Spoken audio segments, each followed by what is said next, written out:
Bonjour à tous pour le Zoom. Aujourd'hui, je suis aux côtés de Christine Boutin. Bonjour Madame le Ministre. Bonjour. Vous êtes ancien ministre du Logement et de la Ville, ancien député. Vous êtes également présidente d'honneur de VIA, Parti chrétien-démocrate, que vous avez fondé il y a quelques années. Absolument. Vous avez publié de nombreux ouvrages, dont le dernier aux éditions Téqui, Lettre ouverte à qui veut s'engager en politique pour les Français et la France. C'est l'inverse. Pour les servir. Pour servir les Français. La France et les Français. C'est tout de suite sur la boutique de TVL. Vous pouvez dès à présent retrouver cet ouvrage. Alors Christine Boutin, on se retrouve aujourd'hui pour parler d'un sujet grave, bien sûr, puisque depuis quelques jours, à l'Assemblée nationale est discuté le fameux texte sur la loi de fin de vie. C'était une promesse d'Emmanuel Macron. Déjà en 2017, elle a été retardée. Il a refait cette promesse en 2022, comme quoi il y a des promesses qu'il souhaite visiblement tenir. Comment percevez-vous cette persévérance justement sur cette question de l'euthanasie qui revient en permanence dans le débat? Écoutez, une persévérance chez M. Macron, c'est exceptionnel. C'est en même temps, c'est tout et son contraire. Mais sur certains sujets, effectivement, il a l'air d'avoir une certaine forme de persévérance qui, pour moi, est un signe excessivement inquiétant. Parce que sa persévérance est pour moi toujours orientée vers le mal. Là, ce qui est proposé dans cette loi, et ça apparaît de plus en plus dans les discussions, il s'agit en fait de terminer la boucle du non-respect de la vie en France. Ça a commencé avec l'avortement. Moi, je n'étais pas encore élue à ce moment-là, c'était en 75, j'ai été élue en 86, depuis 10 ans plus tard. Et pendant 40 ans, j'ai pu suivre toute l'évolution de la France sur ce sujet de la vie, qui était mon combat à l'Assemblée nationale. Et aujourd'hui, on en arrive à terminer la boucle, c'est-à-dire le début de la vie et la fin. Mais au-delà de cet aspect morbide, cette espèce de passion que la France et que M. Macron semble avoir pour la mort, je pense que, au-delà de tout ce qui est dit, nous arrivons vraiment à un terme. Pendant des années, on a dit on touche le fond, on touche le fond. Non, c'était pas là. On est en train véritablement de toucher le fond. Cette loi est une loi de rupture. C'est une rupture profonde pour la France. C'est un rejet de toute notre philosophie anthropologique qui a pour objectif de protéger le plus fragile. Et je pense qu'elle aussi, une chose qui m'a stupéfait, c'est de voir que cette loi, et pour ma part, c'est la première fois que je le vois en France, le mensonge est inscrit dans la loi. C'est-à-dire que le mensonge prend une valeur légale de loi pour tous, et qui va nous entraîner naturellement dans le tohu-bohu. On aura peut-être l'occasion d'en reparler. Et le quatrième point que je vois dans cette loi, c'est que la République est très mise en danger par sa devise qui n'a plus de sens aujourd'hui. Liberté, égalité, fraternité. Oui, peut-être qu'on aura l'occasion de développer. On va revenir sur tous ces points en voyant ensemble effectivement les tenants et les aboutissants de ce texte. Peut-être commençons par l'actualité, par ce qui est aujourd'hui en vigueur. C'est toujours la loi Claes-Leonetti. On se rappelle qu'on en a beaucoup parlé à l'occasion de l'affaire Vincent Lambert, comme on dit communément aujourd'hui. Est-ce que vous pouvez nous rappeler en l'état de quoi il s'agit exactement? Écoutez, en ce qui concerne la loi Leonetti-Claes, moi déjà, vous savez que j'ai déjà commencé ma vie politique sur les lois bioéthiques. J'étais vraiment très en retrait, enfin j'ai mis en évidence un certain nombre de choses en prévoyant du reste qui allait se passer, et tout s'est déroulé comme je l'avais prédit à l'époque. Et il est probable que ça ne soit pas terminé. Ah non, c'est pas terminé. Au vu des propos du professeur Touraine qui explique que c'est la stratégie du pied dans la porte, on peut s'attendre à beaucoup plus. Absolument, on y va, on est à l'euthanasie, c'est cette loi. Alors la loi Claes-Leonetti, c'était déjà un petit coup de pied dans la porte, même si on ne voulait pas de l'euthanasie, on allait jusqu'au bout du bout. Mais moi, personnellement, je n'étais pas favorable, je n'ai pas voté cette loi. J'ai beaucoup de respect pour Leonetti, qui a fait le maximum compte tenu de la pression sociale et politique de l'époque. Mais là, il n'y avait pas l'acte de tuer. Tandis que dans la loi d'aujourd'hui, c'est ça ce qui est absolument la grande fracture, c'est qu'il va être autorisé la transgression ultime qui existe depuis que l'humanité est là. C'est-à-dire qu'aujourd'hui, qu'on comprenne bien, on était dans une attitude d'accompagnement passif vers la mort, avec une sédation profonde et continue, comme le dit le texte, et une privation d'alimentation et d'eau pour les patients. C'est-à-dire qu'on les affamait et on les assoiffait, le tout avec une sédation profonde. Oui, c'est ça. Petit à petit, c'était quelque chose... mais on peut pas... C'est-à-dire, vous avez parfaitement raison, c'était passif. Tandis que là, on abandonne le passif et on va à l'actif. Et c'est complètement différent. Il y a une nuance très importante. J'espère que nous allons pouvoir le démontrer. Mais déjà, si vous voulez, pour moi, exigeante, peut-être trop, je ne sais pas, non, je crois pas, il y avait déjà un petit pied dans la porte qui était mis là. C'est un peu une hypocrisie, honnêtement. Alors justement, vous avez beaucoup parlé tout à l'heure du mensonge qui était presque institutionnalisé, du mensonge sur les termes qui sont utilisés, et je pense qu'il est important de s'arrêter sur ces points. On a vu aujourd'hui que le texte était dissocié des soins palliatifs pour ne s'attarder de l'autre côté que sur la fameuse fin de vie, le suicide assisté, qui est ni plus ni moins une euthanasie qu'on n'appelle jamais d'ailleurs comme ça dans les textes. On parle aussi également beaucoup de dignité de fin de vie. Comment percevez-vous cette surutilisation, j'allais dire, de ce terme de dignité quand il s'agit de la fin de vie? Écoutez, aujourd'hui, nous sommes dans un temps de confusion absolue. Les mots n'ont plus les mêmes sens. Peut-être que du reste, notre temps, avec la philosophie woke, peut-être avec l'idée qu'un homme peut devenir une femme devenir un homme, tout est possible. Ou ne pas choisir. Ou ne pas choisir, absolument. Donc, dans cette époque-ci, si vous voulez, la dignité, qu'est-ce que l'on met derrière le mot dignité? Et nous aurons l'occasion d'en reparler, j'espère, à propos de la devise de la France et de la République. Mais la dignité, aujourd'hui, elle est dans le fait que l'on ne va pas proposer aux plus faibles, physiques, intellectuels, psychiatriques, etc., de l'aider, de le soutenir, d'avoir de la compassion pour lui. On va l'aider au contraire, non pas à le protéger, puisque tous les amendements qui étaient prévus pour permettre d'accompagner une personne en suicide, en idée de suicide, etc., par exemple, tous les amendements qui étaient là pour protéger et aider la personne à retrouver la vie ont été éliminés. C'est-à-dire qu'aujourd'hui, on a même à un tel point qu'on a créé un délit d'empêcher le suicide. Est-ce que vous vous rendez compte? On a créé, alors moi j'ai suivi tout ça sur l'avortement, on a créé tout le long de ces années, on a ouvert l'avortement à toutes les possibilités. Il y a un délit d'entrave pour l'avortement. Eh bien là, on a créé un délit d'entrave pour celui qui voudrait se suicider, que on essaierait de ramener à la vie. Je ne sais pas comment toutes ces associations magnifiques, religieuses ou pas religieuses du reste, qui écoutent par téléphone les gens qui sont un peu en dépression, est-ce que ces associations vont pouvoir continuer? Je ne pense pas, puisque c'est un délit de s'opposer à une personne qui veut se suicider. Et alors, ce que soulève cette question de surutilisation justement du terme de dignité de la mort, le droit de mourir dans la dignité, c'est qu'en réalité, les gens qui défendent ce droit à mourir dans la dignité, on se demande s'ils portent pas un jugement sur le vivre dans la dignité finalement. Ils choisissent qui a le droit de vivre dignement, et si c'est pas digne à leurs yeux, il vaut mieux mourir. Moi, je pense qu'ils ont pris ce mot dignité, qui est un très beau mot, et qu'ils l'ont pris.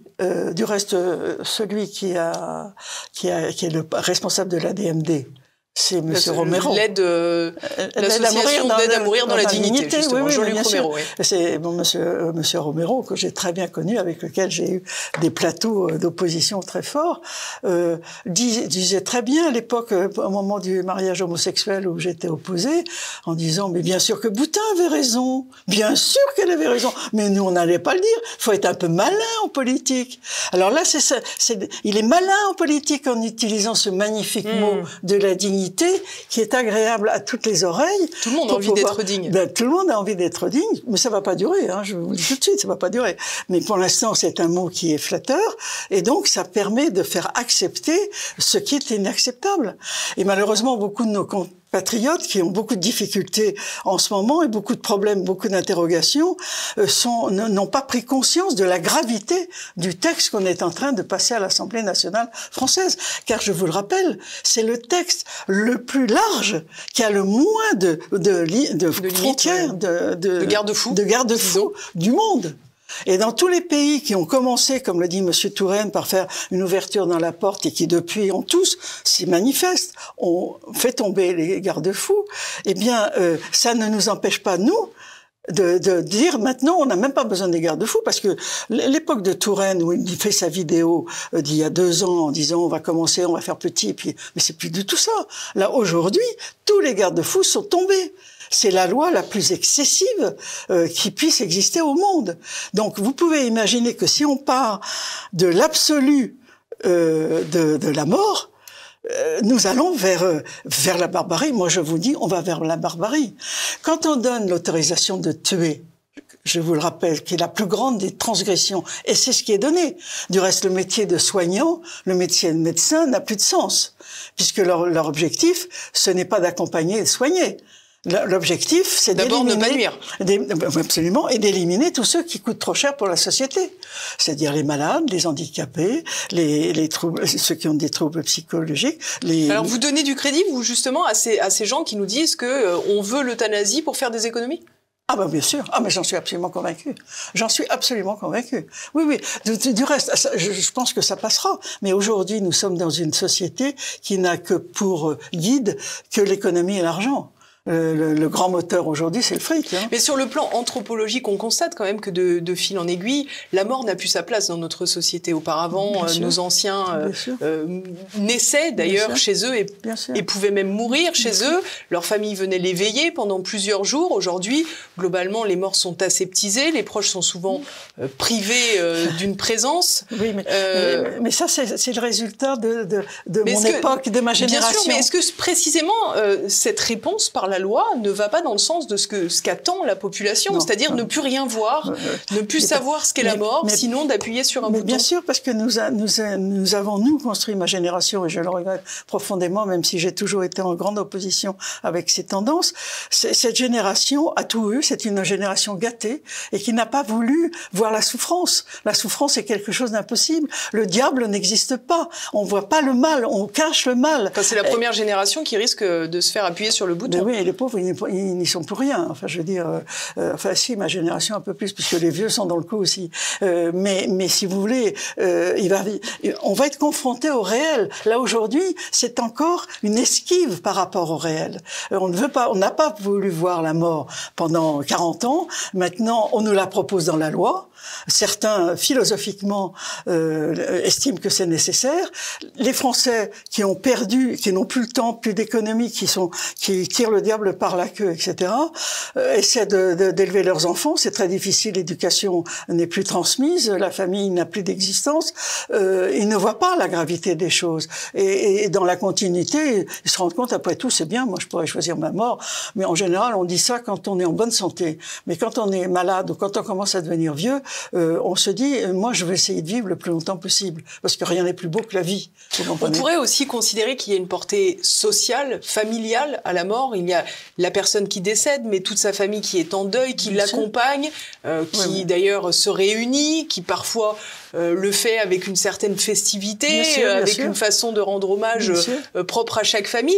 Est-ce que c'est pas aussi la porte ouverte à faire entrer les institutions, la loi, la législation, encore une fois, un peu plus au cœur de nos vies et de nos nos choses les plus profondes? Oui, moi je peux pas nier cela, et je pense que c'est toujours une erreur. Hein, c'est une erreur. Mais avant, quand il y avait ces réunions familiales où moi j'étais une génération où mes enfants, il ne fallait pas leur montrer la mort de leur grand-père ou de leur grand-mère. Hein. C'était l'environnement, moi je l'ai fait, mais fallait pas montrer cela.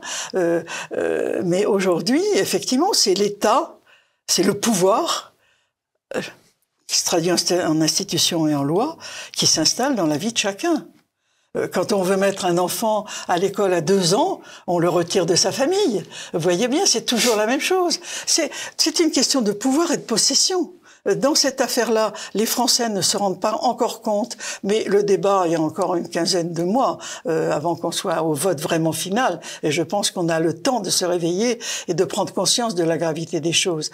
Donc je suis pleine d'espérance pour ma part. Si je peux me permettre, je fais une parenthèse, mais c'est très intéressant ce point justement d'intrusion de l'État dans nos vies, parce que finalement, les défenseurs de l'euthanasie aujourd'hui expliquent qu'il s'agit d'une liberté. En réalité, on est dans un asservissement supérieur de la part des institutions. Mais naturellement, c'est un totalitarisme qui s'installe petit à petit, mais bien sûr. Et là, mais c'est épouvantable, c'est épouvantable. Le droit, on se donne le droit de tuer. Et on n'a pas le droit de l'empêcher.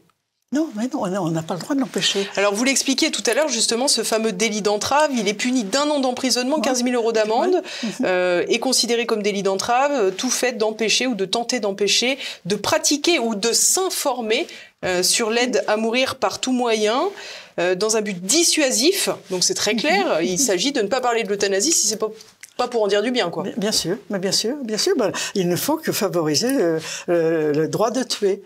Or, vraiment, à partir du moment où on donne le droit de tuer à l'autre, on rentre dans une société barbare. C'est une évidence. Du reste, les exemples qui sont actuellement dans les pays étrangers le montrent bien. Quand, en Belgique, on euthanasie un enfant de 10 ans, 12 ans, sans aucun, parce qu'il a un petit malaise psychologique, je veux dire, vous voyez bien. Mais ça correspond aussi à une idéologie qui, à mon avis, qui est fausse, qui est de dire, et ça fait longtemps, que la planète est surpeuplée, donc il y a trop de monde. Donc il faut éliminer ceux qui ne servent à rien. Parce que moi, pendant tout mon combat... C'est ça, la dignité, globalement, c'est ce qu'on sert au capital. Mais c'est ça, mais exactement. mais c'est exactement ça. C'est exactement ça. Et la personne... C'est paradoxal parce que les personnes âgées dans les EHPAD, il y a pas mal de capitalisme autour. Oui, mais bon, alors en ce moment, ils ont un peu moins la cote. On commence à les critiquer pas mal, les EHPAD. Mais aussi, là, si vous voulez, l'évolution de la société a fait que la famille n'ont plus les possibilités, parce qu'ils ont des salaires insuffisants, de pouvoir garder chez eux leurs personnes âgées. Parce qu'ils doivent travailler, évidemment. Parce qu'ils doivent travailler. Et donc, la personne âgée, elle est mise de côté. Mais à la limite, la personne âgée, moi je suis une personne âgée, je veux dire, je peux comprendre, on a une belle vie, bon, très bien. Mais quand vous voyez que les handicapés, vous vous rendez compte? Moi, je voudrais souligner que vos téléspectateurs regardent cette vidéo qui est partout, ils l'ont peut-être vue, de Louis Bouffard, qui est atteint de cette maladie du chêne, qui petit à petit diminue, a pris ses jambes, est en train de prendre ses bras. Il a 20 ans, 25 ans peut-être, ce garçon, et qui dit « mais la vie est belle ». Et tant qu'il y a de la vie, il y a de la vie. On n'a pas le droit d'intervenir. Vous comprenez? Donc, voilà, et c'est une pression qui est faite sur tous les malades, sur tous les handicapés qui vont finir par se poser, et les vieux aussi. Mais moi, à quoi je sers? Est-ce que je dois rester? Est-ce qu'au contraire, je ne dois pas me faire euthanasier? Vous voyez, c'est une pression dont on va tous être responsables. Et la vie, pour elle, la vie en elle-même n'a d'intérêt que si elle correspond à quelque chose. Et pendant toutes mes 40 ans de vie politique, j'ai toujours mis en garde sur le fait de ne pas considérer la personne humaine comme une variable d'ajustement. Et nous n'avons pas arrêté de faire de la personne humaine une variable d'ajustement sur le plan économique, social, etc.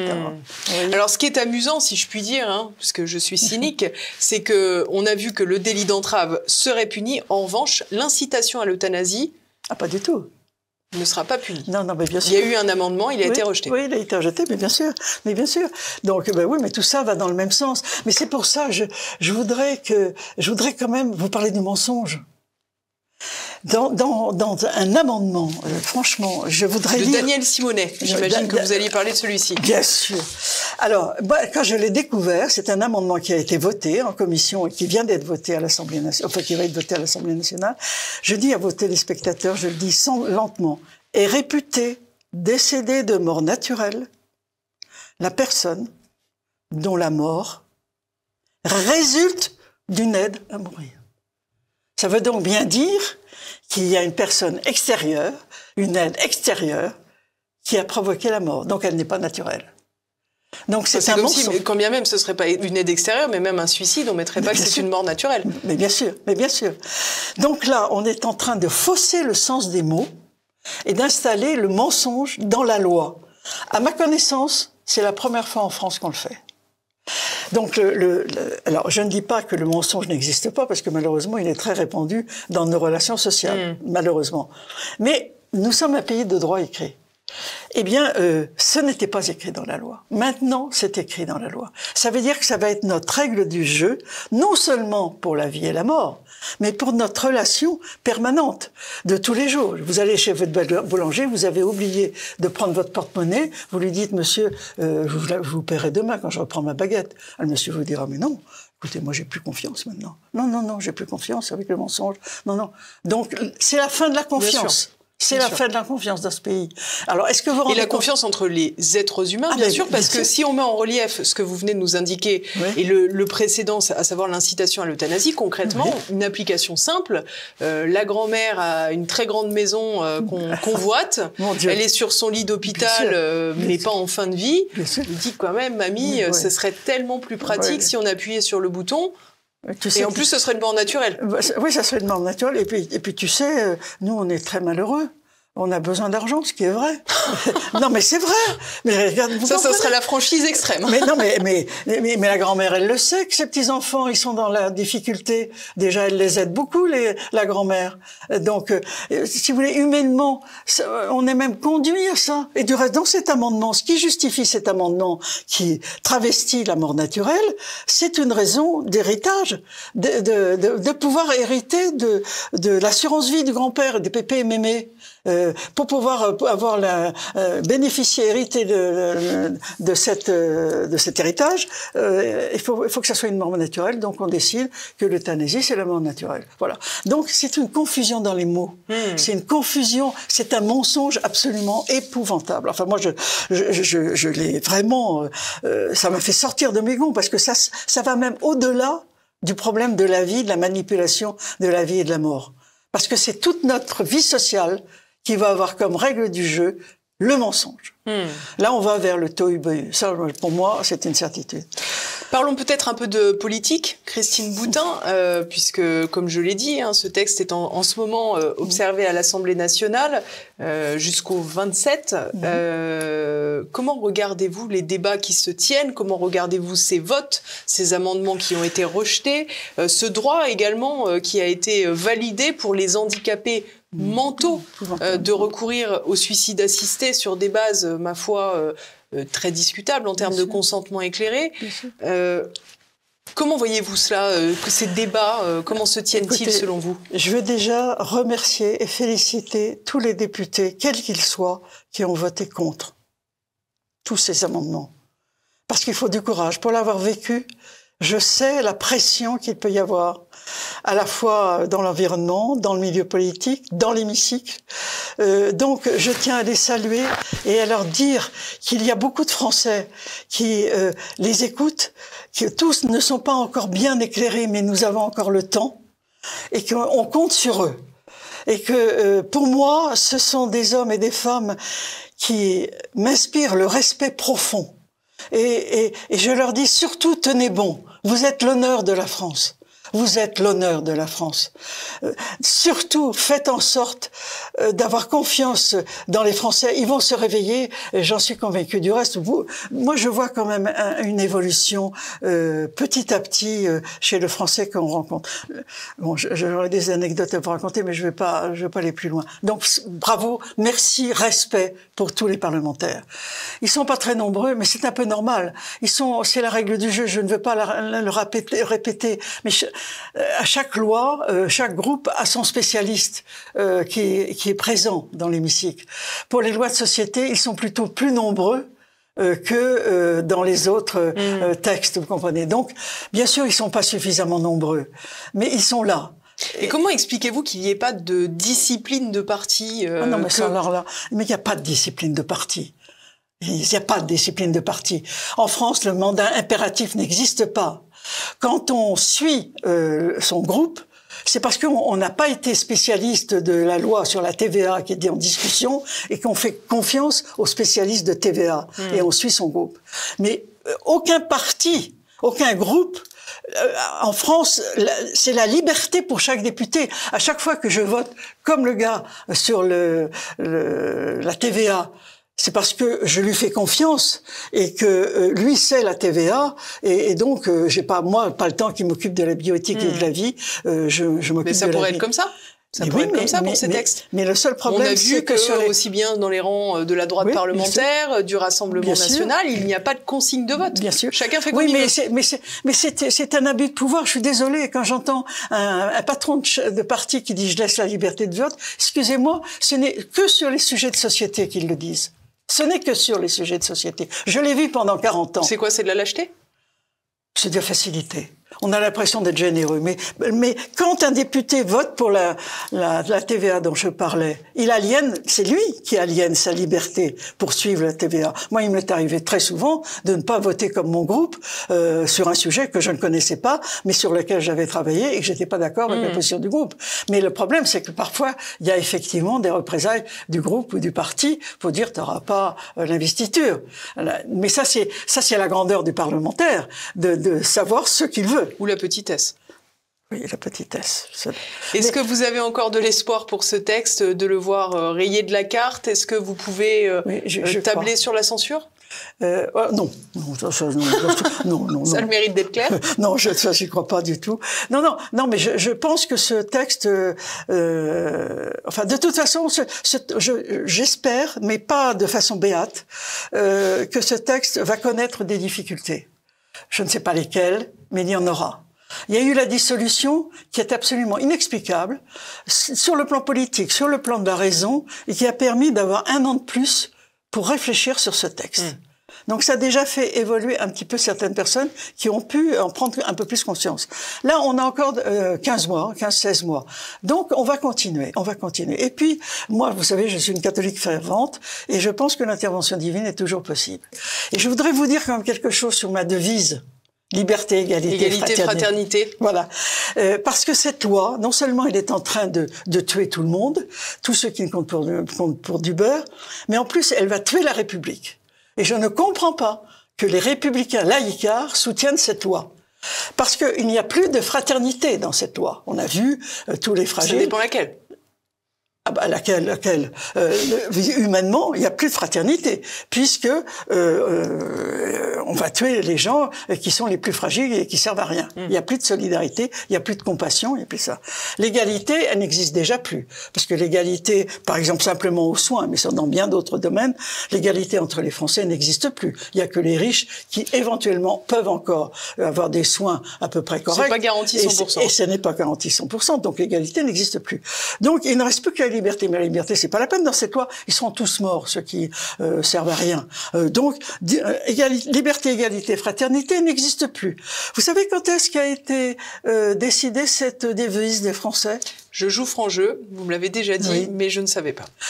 Eh bien, je pense que beaucoup ne le savent pas. Et moi-même, non, dans mon imaginaire, c'était de la Révolution. Car tout cela vient de la Révolution. Je vous le dis, c'est le dérapage général de la philosophie de la Révolution. C'est en 1848. Alors, je suis désolé, 1848, c'est très récent. Bien sûr. On a tous l'impression qu'on est complètement bloqué sur cette affaire. Et jusqu'à présent, nous avions tous la même interprétation de liberté, égalité, fraternité. Aujourd'hui, avec la confusion dans laquelle nous rentrons, ça n'a plus le même sens. Donc, les fondamentaux, les principes indivisibles, c'est marqué dans la Constitution, ces trois termes. Eh bien, ces 3 termes vont s'effondrer parce qu'ils ne vont plus avoir de sens, en tous les cas le même sens entre tous les Français. Donc, nous allons avec cette loi vers des problèmes politiques, philosophiques, moraux, d'une gravité extrême. Et je pense que la République va vaciller. Je vous l'ai dit. Et c'était donc Christine Boutin qui défend la République. Écoutez, j'appelle simplement pour montrer la gravité de la situation. Elle va au-delà même de toute la philosophie que sous-tend cette affaire. Elle concerne la France. Alors moi, par rapport aux 250 ans que représente 1848 aujourd'hui, et toute la monarchie, 1500 ans, je dois dire que, voilà, on peut retrouver d'autres fonctions que la République. En tous les cas, je suis persuadée que la République va tomber, telle que nous la connaissons. Et c'est chez vous que je le dis. Eh bien, c'est chez nous qu'on l'aura entendu. Merci beaucoup, Christine Boutin. Je rappelle, chers téléspectateurs, si vous voulez faire l'acquisition de ce livre, il est sur la boutique de TVL, Lettre ouverte à qui veut s'engager en politique pour servir la France et les Français. C'est aux éditions Teki. Si cette émission vous a plu, n'oubliez pas de la commenter, de la relayer, bien sûr. Et puis, le petit pouce en l'air, ça améliore le référencement. Merci à tous.